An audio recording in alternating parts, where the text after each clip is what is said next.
Hello, everyone, and welcome back to English for Everyone podcast. I'm Rachel. And I'm Joey. We are so happy to have you with us today. Today, we are going to explore the world of modern living. We want to talk about how we navigate our social lives, our careers, and our personal growth.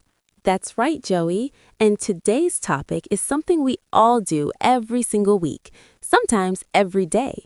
We are talking about grocery shopping and cooking. Ugh, I love food, but I'm going to be honest, I'm a terrible shopper.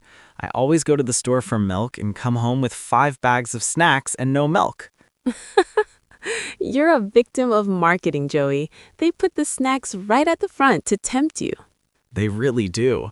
So, Rachel, are you a list person or do you just wing it?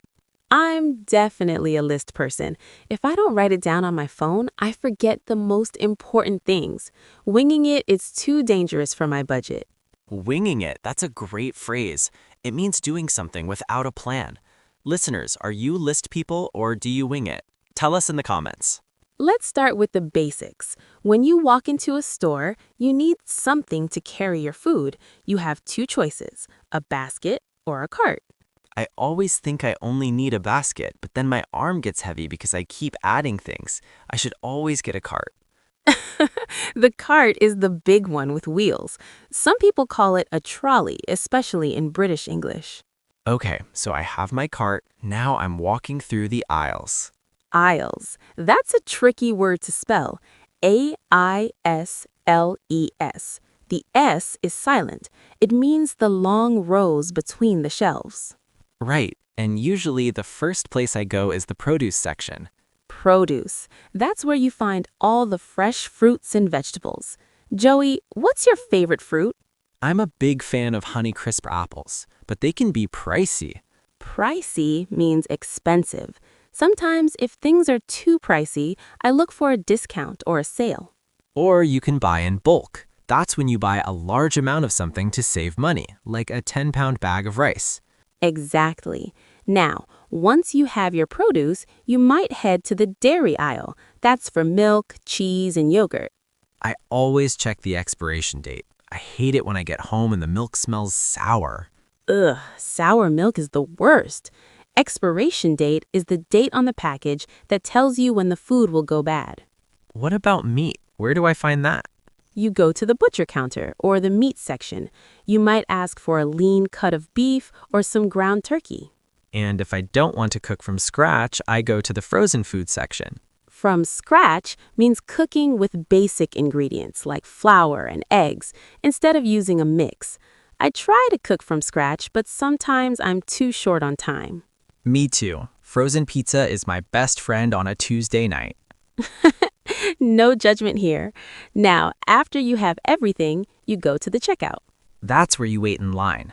I always pick the slowest line. It's a talent I have. We call that the luck of the draw.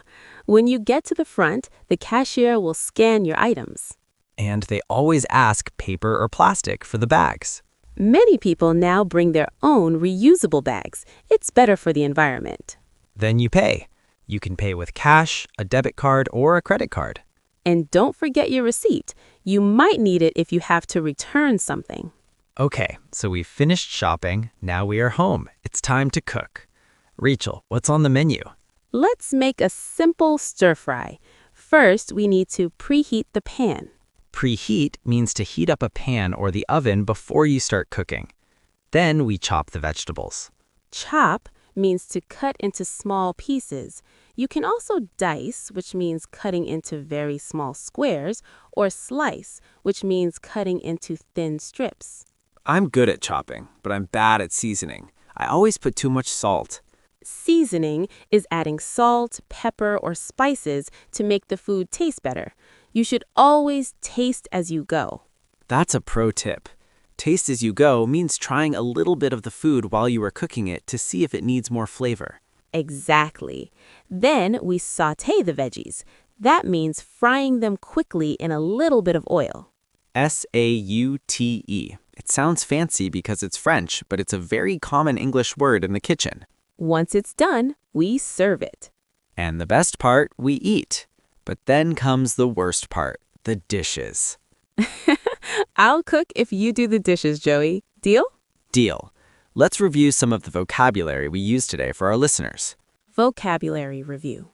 1. Aisles, meaning the rows between shelves.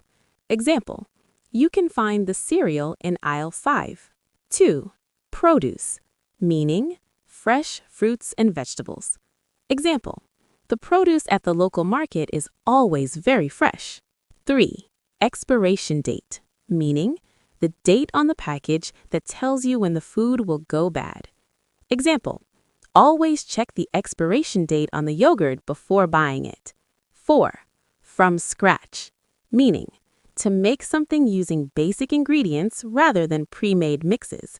Example, my grandmother makes the best apple pie from scratch. 5. Receipt, meaning a piece of paper that proves you paid for something. Example, keep your receipt in case you need to return those shoes. 6. Preheat, meaning to heat an oven or pan to a specific temperature before putting food in. Example, preheat the oven to 180 degrees Celsius before you start making the cookies. 7. Seasoning, meaning salt, herbs, or spices added to food to enhance flavor. Example, the chicken needs a little more seasoning. It's a bit bland. 8. Sauté, meaning to fry food quickly in a small amount of hot fat or oil. Example, sauté the onions until they are soft and brown. Use this bridge to explore the world. We are always here to help you. Don't forget to like, subscribe, and tell us in the comments, what is one goal you are working toward right now? We love reading your goals. They inspire us. Until next time, keep practicing and stay positive. See you soon. Bye-bye. Goodbye.